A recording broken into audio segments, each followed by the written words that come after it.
mistakes that will kill your negotiation.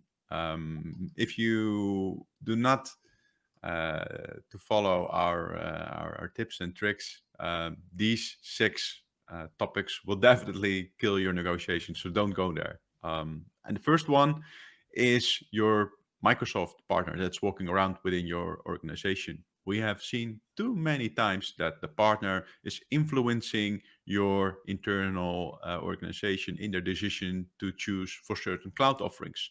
We often see that the discussion about that is often triggered before the year before the enterprise agreement renewal starts off. Um, so be very cautious with that.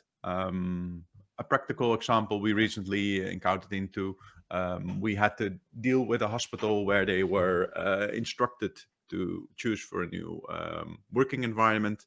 And the Microsoft partner was only thinking from one suite solution, the Microsoft M365 E5 proposition, and they were not actually considering what the customer currently was using. They were just thinking and pushing towards the solution.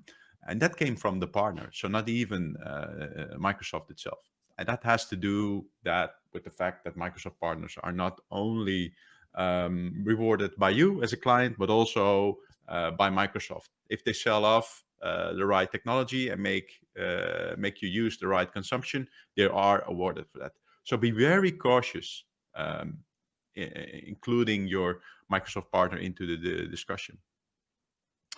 Second one is also a very difficult one. We often see that the client has a good relationship with Microsoft, and the account manager in a current EA is saying, "Well, you have a pretty good deal now, so."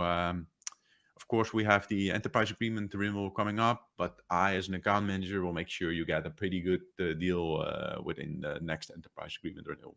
And we've seen too many times that has gone south, that the account manager is gone or promises are not kept, and the discussion changes. So never rely on a verbal agreement from someone from Microsoft. Even though your relationship is very good, if you make an agreement, always keep sure to do that on email or on paper, because otherwise you can't go back to that agreement anymore. And yeah, it could have potential negative impact for your organization.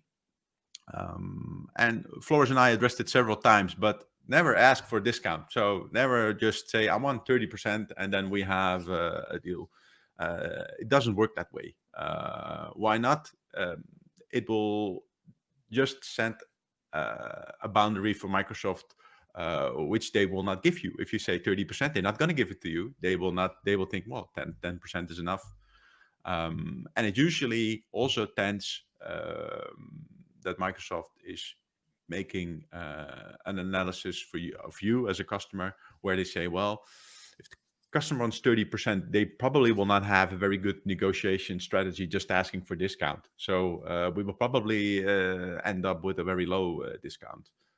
So we strongly recommend you not to do that. Do not share your discount proposition with Microsoft. It's good to do that internally, but never keep it. But keep it within your internal organization. And having said that, having the discussion within your internal organization, item 4, it's very good to be very open and transparent and direct to Microsoft, but be aware for too much transparency. Often the magic keyword for Microsoft is partnership. And when it comes to partnership, Microsoft is willing to open all doors. But partnership for Microsoft, it means that you have to buy everything from them. It doesn't mean that they are willing to help you and vice versa with their business model. No, it just means invest in our technology and your life will be better.